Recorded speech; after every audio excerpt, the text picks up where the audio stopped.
Bienvenidos de nuevo a Cripto con Visión, el podcast que todo entusiasta y escéptico de las criptomonedas necesita escuchar.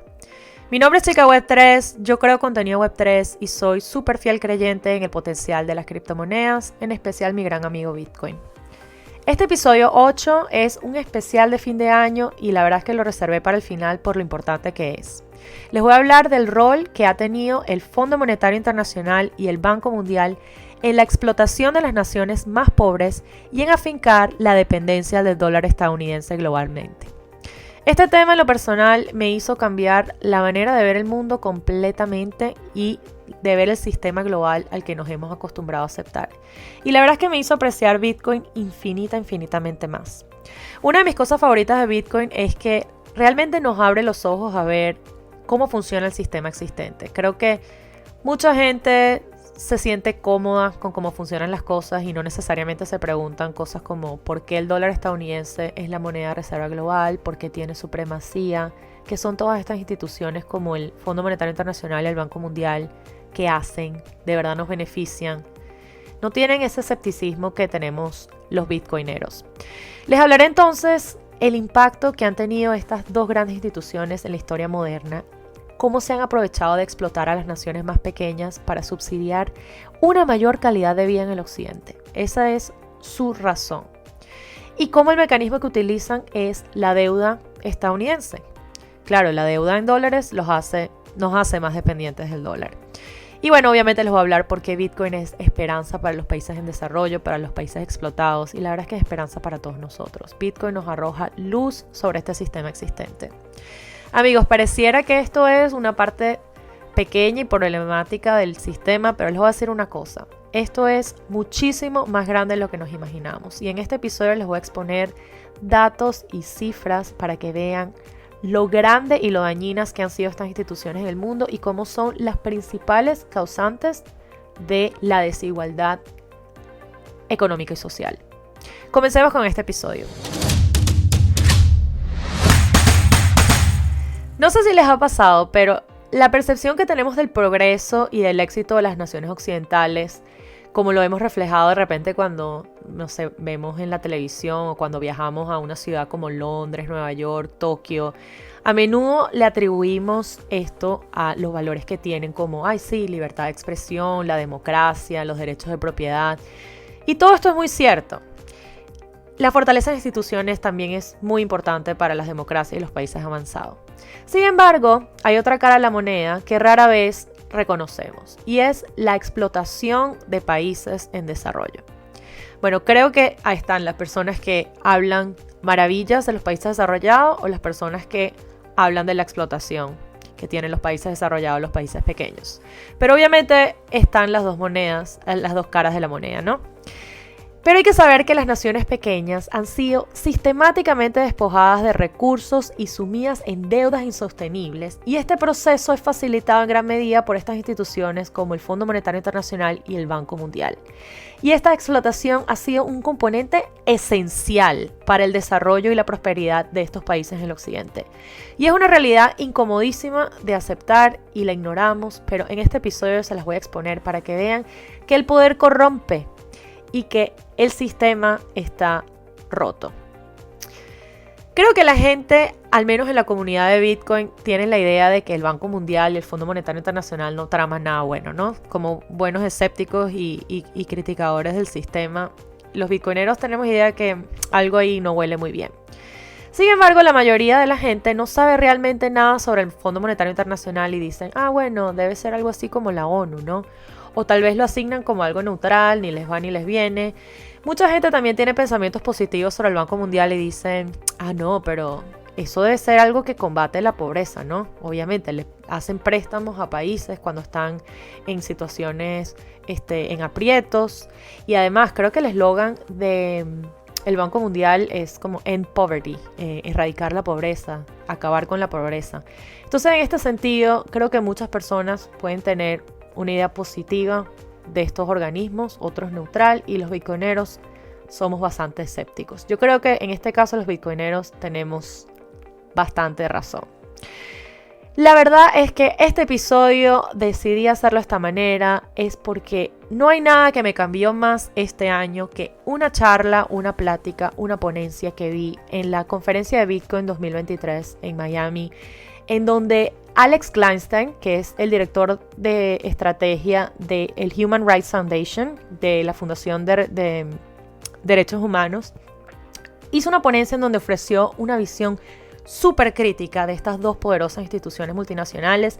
Hizo todo un análisis de por qué el Fondo Monetario Internacional y el Banco Mundial han tenido un efecto devastador en muchas naciones en desarrollo, y esto es toda una consecuencia del neocolonialismo moderno.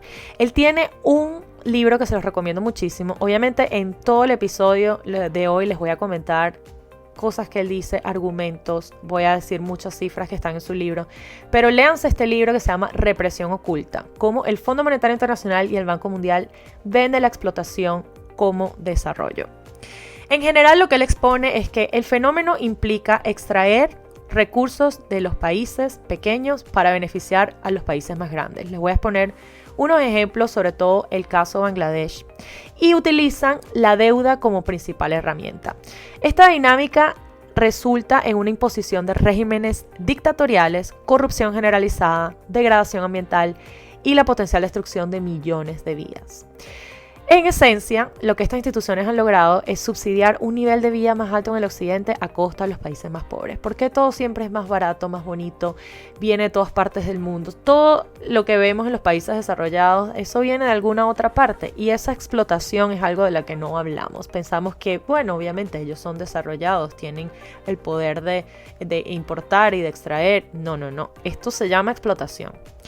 Los actos del Banco Mundial y del Fondo Monetario Internacional están orientados a extraer el valor de los países en desarrollo para enriquecer a los más ricos, y han dejado de verdad una marca indeleble en nuestras sociedades, y esta realidad es a menudo ignorada, y es algo de lo que vamos a hablar el día de hoy. Empecemos con un poquito de historia y estructura del Fondo Monetario Internacional y cómo funcionan estos préstamos. Yo sé que hablar de historia es un poco tedioso, pero para mí es importantísimo para saber cómo las instituciones de por sí empiezan con un bien, pero luego se corrompen en el camino. Y esto es una crítica principal a la centralización. Hablemos entonces del Banco Mundial y el Fondo Monetario Internacional, que fueron creados principalmente para ayudar a estabilizar y, digamos, reconstruir Europa y Japón luego de la Segunda Guerra Mundial. Pero una vez hecho esto, desafortunadamente fueron reutilizados para extraer recursos y mano de obra barata en el mundo de desarrollo. Se fundó en 1944 y bueno, luego de que Europa y Japón ya estaban en pie en los años 1970, 80 y 90, ahí es realmente cuando encontramos estos análisis y críticas sobre el abuso de poder que ha tenido el fondo desde ese entonces hasta ahorita. Por alguna razón, en las últimas décadas, la gente ha dejado en gran medida de pensar en el Banco Mundial y el Fondo Monetario Internacional de manera crítica, como si este debate se hubiera desvanecido, se hubiera ido del discurso, se hubiera borrado de nuestra conciencia. He estado viendo que en 1990 hubo grandes protestas y hubo varios libros escritos, en 1994 específicamente, que fue el 50º aniversario del Banco y del Fondo, pero de la nada no sé por qué las personas hoy en día tienen como una visión neutral. No sé qué cerebro nos lavaron, porque las críticas que habíamos escuchado prácticamente desaparecieron hasta ahorita, diría yo. Bueno, sabemos que el Banco Mundial y el Fondo Monetario Internacional están físicamente muy juntos. Ambos tienen su sede en Washington, D.C., lo que dice algo sobre quién los controla, ¿no? Que hay en Washington, D.C., prácticamente todas las instituciones gubernamentales de los Estados Unidos. Los dos edificios en los que se alojan están conectados como si fueran gemelos. O sea, hay diferentes túneles de un lado a otro. Los edificios se conectan. Y, por ejemplo, las personas que están en la junta directiva de una institución están también en la otra. Básicamente son instituciones que están sumamente interconectadas. El Banco Mundial y el Fondo Monetario viajan juntos a los países en desarrollo, crean informes juntos, las personas contratadas en un lado se trasladan al otro. Tradicionalmente el banco está dirigido por una persona estadounidense y el Fondo Monetario Internacional está dirigido por una persona europea. Y esto es una especie de tradición. Pero en general las instituciones son bastante cercanas y cumplen funciones muy diferentes. Así que vamos a abordar un poco ese tema.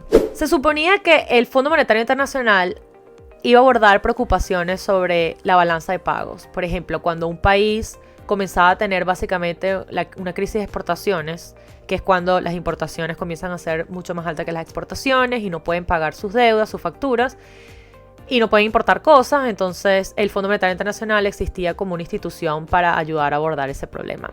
Así que originalmente comenzó con ese rol en la primera década, pero luego, a mediados de 1950, cuando Europa ya estaba de nuevo en pie y Japón estaba también ya más o menos en recuperación, empezaron a fastidiarse y ver qué más podían hacer con este fondo. Y la verdad es que les voy a decir una cosa.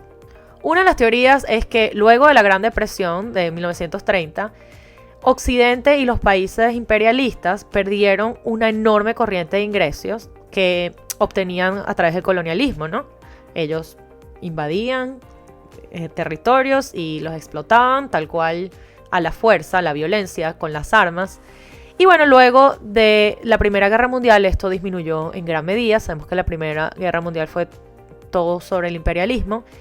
Y bueno, luego de esto empezaron a ver que los recursos ahorita no eran tan baratos, no eran tan fáciles de encontrar, no se podían agarrar a la fuerza.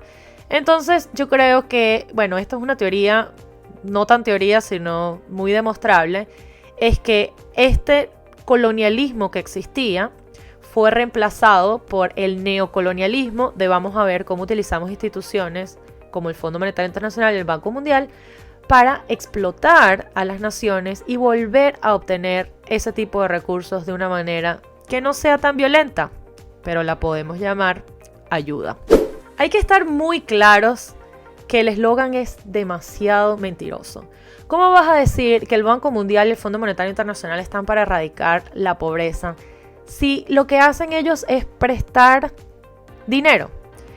Todo lo que son préstamos tienen intereses y tienes que pagar el capital e intereses. Entonces ningún préstamo es caridad. Nos olvidamos de ese simple hecho. Cuando concedes un préstamo, el prestatario tiene que devolverlo capital más intereses. Entonces no solamente de que se están beneficiando de los países porque no son regalos, son préstamos, sino que entre 1960 y 1970 estábamos hablando de tasas de interés de 6, 7, 8, 9%. Y el banco y el Fondo Monetario toman prestado este dinero de los mercados internacionales, del capital, y lo obtienen al 5% y luego se lo dan a los países con interés de 8%. Entonces no solamente lo están explotando, sino que se están beneficiando, y además de esto les voy a contar cómo extraen los recursos. Más adelante vamos a hablar de uno de los casos que es el caso de Bangladesh, pero como esto todos los países. Simplemente el caso de Bangladesh me pareció una manera muy fácil de explicar esta explotación. Pero hablaremos de eso más adelante. En cualquier caso, lo importante es saber que estos préstamos se otorgan con condiciones tras condiciones tras condiciones. Esto se le llama el ajuste estructural. Entonces, básicamente, el objetivo de este ajuste estructural es cambiar la sociedad de un país para que se centre en las exportaciones a expensas del consumo. Hablemos de la estructura del Fondo Monetario Internacional y el Banco Mundial y por qué es obvio que son corrompibles. Básicamente hay acreedores que depositan fondos en el Banco Mundial y en el Fondo Monetario Internacional. Los principales acreedores son 5 y históricamente han sido Estados Unidos, Japón, Reino Unido, Alemania y Francia. Es decir, los antiguos grandes imperios. Las cosas han cambiado con el tiempo, pero históricamente Estados Unidos ha tenido el poder del veto. Es decir, nada se hace ahí sin la aprobación de Estados Unidos. Tiene más del 15% del poder. Una vez más, la forma en que funciona es que, los países miembros se unen al Fondo Monetario como condición para obtener acceso al banco. Entonces, por ejemplo, si tú como país quieres pedir un préstamo al Banco Mundial, tienes que ser parte del Fondo Monetario Internacional. La idea general es unirse al fondo, depositar algo de dinero y luego si tu país en algún momento entra en una crisis o necesita un préstamo, entonces puedes retirar estos fondos en diferentes tramos, lo que se llama básicamente tener diferentes precios. Obviamente los préstamos se vuelven más y más caros cuanto más riesgosas se vuelven las cosas. Este era el diseño original del banco. En general lo que hay que entender aquí es que Tanto el Banco Mundial como el Fondo Monetario Internacional no funcionan como una especie de caridad. Simplemente es tener acceso a un dinero que está controlado en mayoría por los principales miembros, que son las principales 5 potencias, los principales 5 imperios, y prácticamente esto lo que hace es que las cosas se hagan a su manera. Y ahorita vamos a hablar de un ejemplo muy clave de la explotación que han pasado en países pequeños o países en vías de desarrollo. Hablemos del caso de Bangladesh, un ejemplo de explotación y destrucción. Bangladesh de por sí ilustra cómo la intervención del Fondo Monetario Internacional y el Banco Mundial pueden devastar a una nación. Bangladesh, por ejemplo, es un país pobre que ha sido devastado una y otra vez por problemas naturales y problemas provocados por el hombre. Cuando en un entonces recibió ayuda por el Banco Mundial y el Fondo Monetario Internacional, su deuda obviamente fue estructurada en dólares. Y simplemente ellos eran un país que era un país pobre, vivía de la agricultura de subsistencia, en general podrían solamente alimentarse por sí mismos, estaban cultivando ganado, arroz y cosas para comer. Pero obviamente eso no era muy bueno para pagar la deuda. Si de repente el Fondo Monetario Internacional entraba y decía, bueno, yo te hago un préstamo para que tú eventualmente puedas volver a pararte en pie, resolver los problemas que has tenido por las fuerzas naturales, por cosas que han pasado, huracanes, problemas que están fuera de tu alcance, que son externos, pero vas a tener que pagarme ese préstamo. Pero obviamente, como tú estás viviendo, como estás produciendo, como es tu Producto Interno Bruto, no vas a poder pagar mi deuda en dólares. Entonces ellos se dedican, prácticamente esto es un caso muy clásico, pero cuando los fondos entran a estos países se dedican a reestructurar la economía. ¿Cómo vas a hacer para que tú puedas pagarme? Esto es una historia sumamente triste, pero explica muy bien lo que es la explotación. Si nos centramos en este caso, la cuestión es que ellos no estaban cultivando lo adecuado para los mercados internacionales. Entonces el Banco Mundial y el Fondo Monetario Internacional dijeron, ok, ustedes deberían cultivar camarones. Los camarones son muy lucrativos, hay infinitas cantidades de camarones nadando en esta bahía tropical cercana de Bangladesh. Entonces el banco les dijo al gobierno de Bangladesh, que por supuesto era un gobierno autocrático, porque hay una frase que dice que el Fondo Monetario le encantan los dictadores, porque con un país democrático el Fondo Monetario Internacional no pudiese hacer este tipo de acuerdos, porque los acuerdos entre el fondo y los países se hacen a través de los gobiernos. Entonces ellos fueron al gobierno y le dijeron, mira, si tú estructuras tu país para poder producir camarones, entonces tú exportas estos camarones a naciones como las nuestras y con esos dólares que recibes de tus exportaciones nos pagas la deuda. La clave aquí es que se está sacrificando el consumo local por la exportación. Entonces estás cambiando la energía completamente de la nación, pasando de crear cosas que son para la nación como cosas que son para otras naciones. Básicamente lo que hacen estos fondos es, aquí tienes un préstamo y bueno, la forma en la que logramos que lo pagues es obligarte a producir cosas que tú exportas que nosotros queremos consumir. Es prácticamente una forma de esclavitud realmente sutil e insidiosa y esto es una especie de colonialismo disfrazado. La razón por la que el ejemplo de Bangladesh es tan poderoso es que empezamos a darnos cuenta entonces de que estos préstamos que se hicieron supuestamente como una especie de ayuda, se hacen en verdad para cambiar a las sociedades de modo de que alimentaron a los países ricos. Es decir, si los países ricos necesitan productos como langostinos, camarones, especies, lo que sea que ellos quieren importar de una manera barata del exterior, esta es una manera increíble de hacerlo. Y bueno, para los que les gustan las cifras ambientalistas, para construir estas granjas de camarones talaron, no sé cuál es el número exacto de hoy, pero en la década de 1990 habían talado casi la mitad de todos los bosques de manglares en la región de Bangladesh. Entonces, no solamente estás perforando las protecciones hechas por el hombre, sino que también estás deshaciendo de las protecciones naturales, porque obviamente hay una deforestación. Existe la filtración de agua salada en las tierras de cultivo que ha destruido todos los ríos, bueno, varios ríos, y cualquier tipo de vida natural que vivía en esa zona por toda esta cosecha que quieren hacer de camarones. La destrucción ambiental, la reducción de población, esto todo ha sido catastrófico para Bangladesh. Y la única razón por la cual lo están haciendo es porque viven de pagar la deuda que le deben al Fondo Monetario Internacional y en general al occidente. Y lo peor es que lo que hacen es que estos países pobres se concentren en exportar materias primas, ya sean petróleo, oro, algodón, aceite, como le estaba diciendo. Cualquiera de estos productos que ellos puedan explotar de otros países, por lo general son cosas que no se pueden consumir internamente. Y bueno, no es que los bangladesíes pobres que ganaban $1 al día y trabajaban 2 horas al día podían consumir estos camarones, sino que se dedicaron todo el esfuerzo que estaban poniendo en la agricultura, en el ganado, en todo lo que el país hacía anteriormente, estaban dedicando ahorita su tiempo a extraer estos camarones. Y lo que pasa es que si no los consumes, ¿de qué vives? Entonces, por cierto, los siervos camaroneros, como se les decía, se estaban endeudando también para convertir sus granjas en granjas de camarones. Y después de una década, ni siquiera pudieron recuperar todo el dinero que se debía. Así que están en una servidumbre similar a la servidumbre de la deuda. Mientras tanto, obviamente, los señores camaroneros, el gobierno están haciendo una fortuna y hoy en día, mientras hablamos, el camarón es el segundo producto de exportación más importante de Bangladesh. ¿Y quiénes consumen el camarón? Pero baratísimo y riquísimo y nuevísimo y lo puedes encontrar en todas partes, pues el occidente, los países que son las grandes potencias.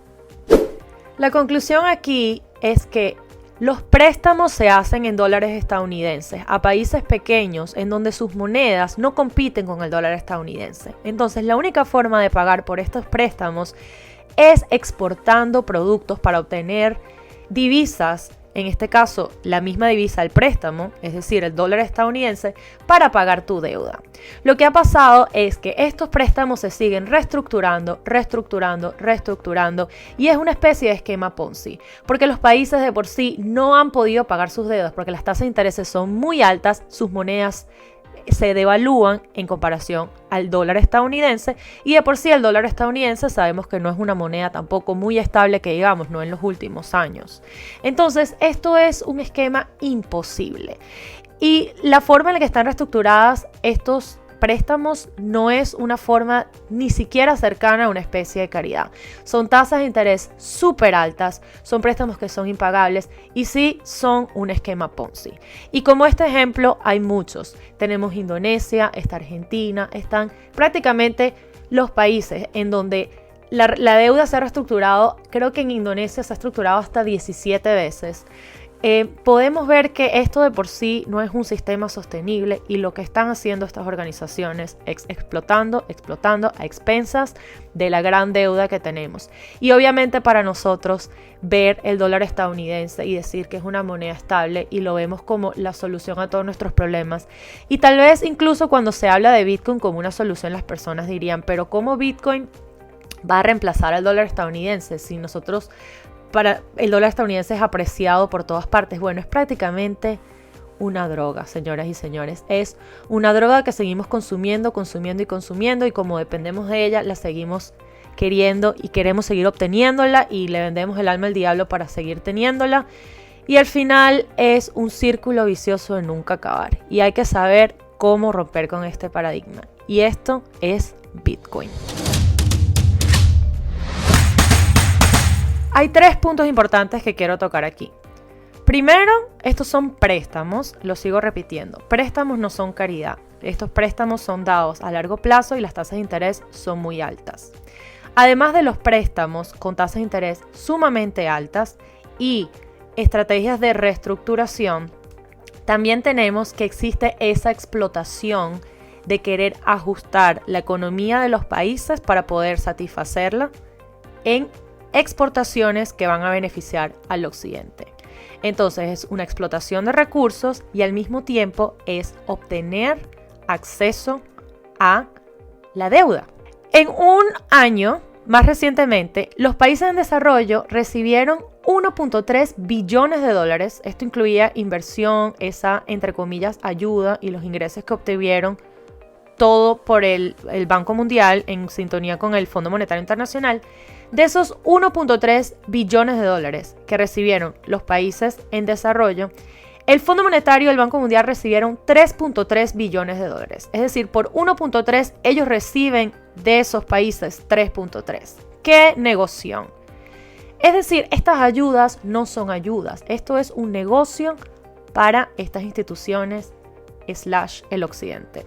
También si nos fijamos en la deuda total de los países pobres, que llamamos la deuda pública externa, bueno, esto era de 46 miles de millones en 1970. 46 mil millones de dólares en 1970. Hoy es de 8.7 billones de dólares. Así que en los últimos 50 años, países como India, Filipinas, el Congo, le deben ahora a sus antiguos amos coloniales, a los antiguos colonizadores, 189 veces más de la cantidad que poseían en 1970. Y han pagado 4.2 billones de dólares solo en intereses de 1980. Y por cada dólar de ayuda que reciben de los países en desarrollo, pierden 24 dólares en sus salidas. Es decir, esto no es para nada una ayuda a las naciones. Y básicamente sabemos lo que está pasando aquí. Vamos a no caernos mentira. El Fondo Monetario Internacional le encanta hacer deals, le encanta hacer ayudas, entre comillas, a los gobiernos que son poco democráticos, digámosle así. Y lo que esto pasa, bueno, cuando tienes un gobierno poco democrático que está dispuesto a obtener un préstamo por miles de millones de dólares en los próximos años, mientras ellos están en el poder, obviamente se aprovechan de esa entrada de capital y los que terminan pagando la deuda son la población y los gobiernos subsecuentes. Entonces, estos son deals que son súper convenientes para los países del occidente para explotar y explotar. Y voy a seguir recalcándolo porque es que esto es una situación tan compleja y tan desesperanzadora que pareciera inminente de que tiene que haber un cambio. Hay un extracto muy bueno de El patrón Fiat del libro de Seifender que les quiero leer. Y dice así, entre comillas: cuando la planificación del Banco Mundial fracasa inevitablemente y las deudas no se pueden pagar, el Fondo Monetario Internacional entra para sacudir a los países morosos, saquear sus recursos y tomar el control de las instituciones políticas. Es una relación simbiótica entre las dos organizaciones parasitarias, las que generan mucho trabajo, ingresos y viajes para los trabajadores de la industria, de la miseria a expensas de los países pobres que tienen que pagar todo con los préstamos. Cuanto más leo sobre esto, más me doy cuenta de lo catastrófico que ha sido en manos de esta clase de poderosos burócratas, aún irresponsables, una interminable línea de crédito fiduciario y desatarlo sobre los pobres en el mundo. Esto está traducido de inglés a español, así que no está muy bonito, pero discúlpeme eso. El asunto es que prácticamente él dice lo mismo, como esta relación simbiótica es para explotar a las naciones, como sigo recalcando. El acuerdo permite que extranjeros no elegidos y sin nada de juego controlen y planifiquen centralmente las economías de naciones enteras. Se expulsan a las poblaciones indígenas de sus tierras, se cierran empresas privadas para proteger los derechos de monopolio, se aumentan los impuestos, se confiscan propiedades y se ofrecen acuerdos libres de impuestos a las corporaciones internacionales, mientras que los productores locales pagan impuestos cada vez más altos y sufren de inflación para adaptarse a la incontinencia fiscal de sus gobiernos. Como parte de los acuerdos de alivio de la deuda firmados en la industria de miseria, se le pide a los gobiernos que vendieran algunos de sus activos más preciados, entre ellos empresas gubernamentales, sino también recursos naturales y extensiones enteras de tierra. Quiero recalcar y no se pongan a pensar que entonces cualquier ayuda caritativa que ofrezcan estos gobiernos entonces es una especie de disfrazado de neocolonialismo. La verdad no es así, pero sí hay que considerar que cuando vienen estas instituciones es importante mantener el ojo abierto y saber cómo operan. Hay maneras muy efectivas de hacer las cosas de manera de caridad.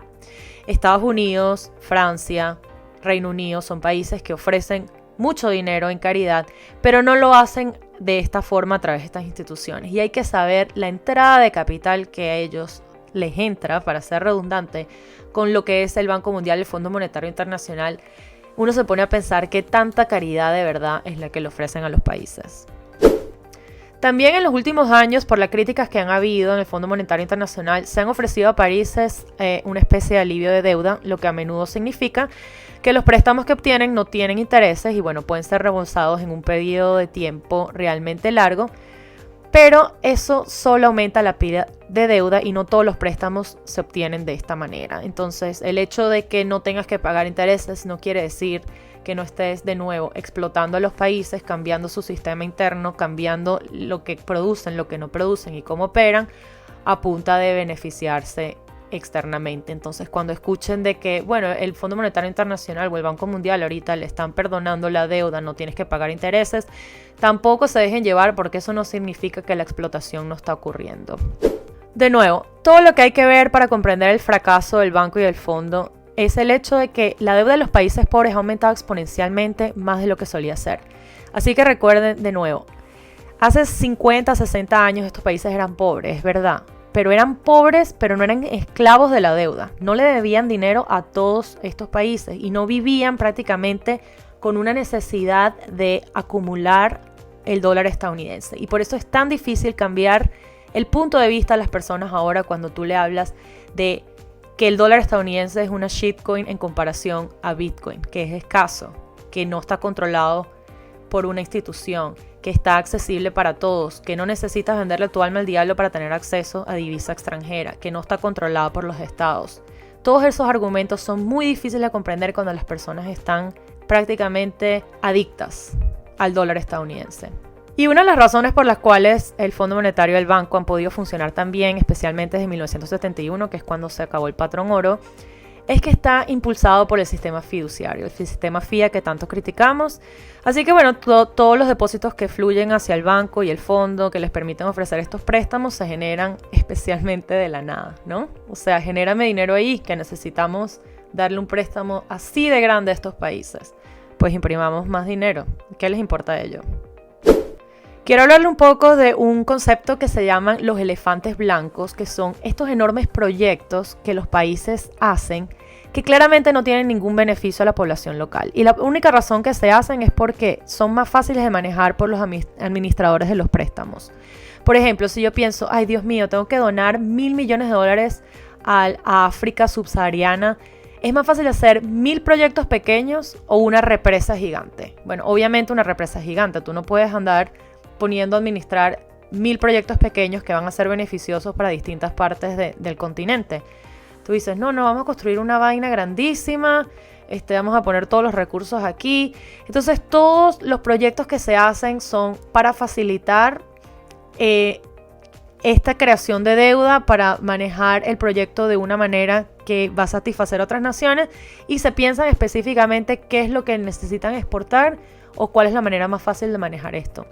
¿Ustedes creen que estos fondos de verdad se dedican a ver qué es lo mejor para su población? ¿Cuál es la mejor estrategia? ¿Cuáles son esos lugares pequeños donde se necesitan recursos? Obviamente eso no se hace. Hablemos ahora más claramente de por qué Bitcoin. No está claro si Bitcoin podría solucionar este problema, por cierto, pero actúa como un poderoso desincentivo y perturbación al debilitar este exorbitante privilegio que tiene el dólar. Y bueno, nos brinda a las personas incentivos para ahorrar en una moneda que no sea tan controlada.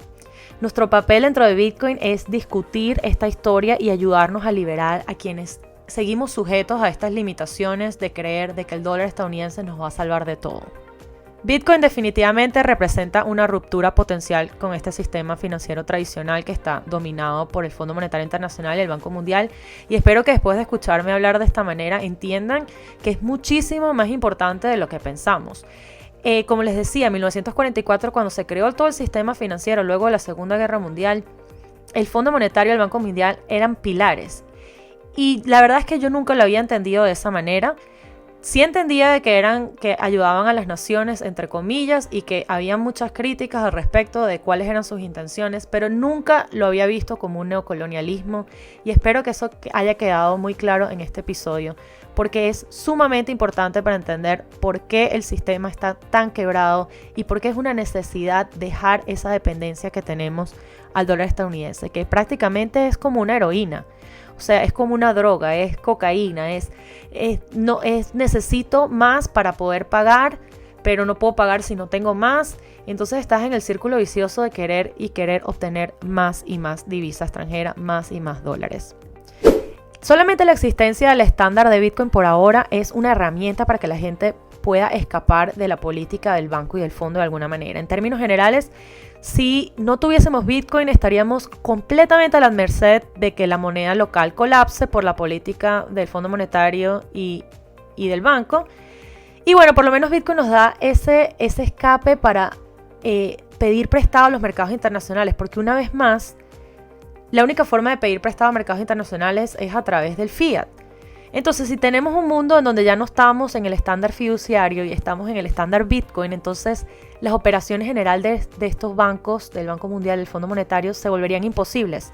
Se vuelven tal vez como bancos normales que tienen que asumir riesgos normales y no van a poder rescatar países así de la nada, ¿correcto? Yo no puedo decir, bueno, ok, te voy a prestar 30 mil millones de dólares Brasil y los voy a imprimir. No, pero si estamos en estándar Bitcoin, ¿quién me va a dar a mí los 30 mil millones de dólares para dárselos a Brasil? Bitcoin es limitado, no puedes imprimir más de eso. Más de los 21 millones de Bitcoin. También, amigos, algo interesante que pensar es, imagínense, y yo creo que ya lo han hecho, pero imagínense un mundo en el que todos utilicemos la misma moneda. Que no tengamos, que la moneda principal sea, o la moneda de reserva sea Bitcoin. Y que no tengamos esa restricción de poder adquirir la moneda extranjera o una moneda que sea más valiosa que nuestra moneda local. No tengamos esa restricción de que los bancos centrales no te la dan, que los gobiernos la tienen controlada, que para acceder tienes que exportar, etcétera, etcétera. Imagínense que todos tengamos acceso a esta moneda, que ya lo tenemos, pero que esto sea aceptado globalmente, que la adopción sea masiva. Muchos les gusta pensar y hablar de que Bitcoin hay mucha desigualdad entre las ballenas y los que tenemos poquito Bitcoin, porque las ballenas tienen mucho Bitcoin y nosotros tenemos poquito Bitcoin. Entonces lo importante aquí es saber es que Bitcoin es divisible en satoshis y que además todos tenemos acceso a él. Es imaginarse un mundo en que ya no tenemos esa dependencia de una moneda que no es responsable con su política fiscal y monetaria y que está controlada por tantos gobiernos y países. Quisiera terminar diciendo que uno de los puntos que hemos estado discutiendo hoy es que nuevamente la deuda requiere dos. Requiere el prestatario y requiere el gobierno dictador o algún tipo de líder corrupto que no rinde cuentas y que pida prestado este dinero, hundiendo a su país en la miseria de una manera que no se hizo consenso con el pueblo. Entonces la pregunta aquí es, si ves en un país como por ejemplo el ejemplo de la República Democrática del Congo, ¿deberías tú ser responsable de toda la deuda contraída por Mobutu, por ejemplo? La respuesta moral es no, absolutamente no. El problema es que nuevamente esa deuda existe como un activo en el balance de un banco occidental y ellos no quieren obviamente que dejes de pagar tu deuda. Entonces, si Mobutu hizo un acuerdo con el Fondo Monetario Internacional y con el Banco Mundial de que iba a pagar este préstamo en 30 años, las personas y la población que ya no tiene a Mobutu en su población, ¿debería de pagar por ese préstamo? Obviamente no, pero el occidente no va a aceptar que si tú me debes esa deuda, no me la vayas a pagar. Entonces, gran parte de la deuda del mundo de verdad que es un porcentaje abrumador, pero está en los activos, en los balances de otros países. Y se creó con este contrato injusto. Y eso tiene que cambiar, y aparentemente nadie va a pagar por esos platos rotos. ¿Ustedes creen que en un futuro el Fondo Monetario Internacional y el Banco Mundial paguen por todas esas explotaciones que han hecho en otros países, por todas esas muertes, por todos esos sacrificios que han hecho las poblaciones para pagar las deudas? Obviamente no. Pero esto en algún momento tiene que parar. Somos adictos al dólar estadounidense. Y miren, tal vez Bitcoin no solucione este problema, pero yo sí creo que existe la posibilidad de que realmente lo altere muchísimo, lo altere en gran medida. Y todos tenemos que seguir trabajando por eso. La frase que había estado buscando y que se las voy a terminar de dar para concluir con este podcast el día de hoy es que el Fondo Monetario Internacional rara vez se encuentra con un dictador que no le agrada. Muchas gracias por escucharme. Esto es todo por hoy. Espero que por ahora hayas entendido lo dañino que son el Fondo Monetario Internacional y el Banco Mundial y todo lo que han reprimido y explotado a naciones pequeñas y cómo Bitcoin es una esperanza para todo este gran problema. Gracias por unirte a este podcast episodio 8, edición especial de Año Nuevo. Si lo disfrutaste, te invito a que lo compartas con algún escéptico cripto o algún tradicionalista del sistema económico actual. No te pierdas nuestro próximo episodio en donde exploraremos más temas cripto con visión en el año nuevo. Si te gusta mi vibra de lo que hablo, sígueme en Instagram en @chicaweb3.eth y en X, el antiguo Twitter, en @lachicaweb3. Ponte las pilas con cripto, nos vemos en la próxima. Feliz años a todos, los quiero mucho. Adiós.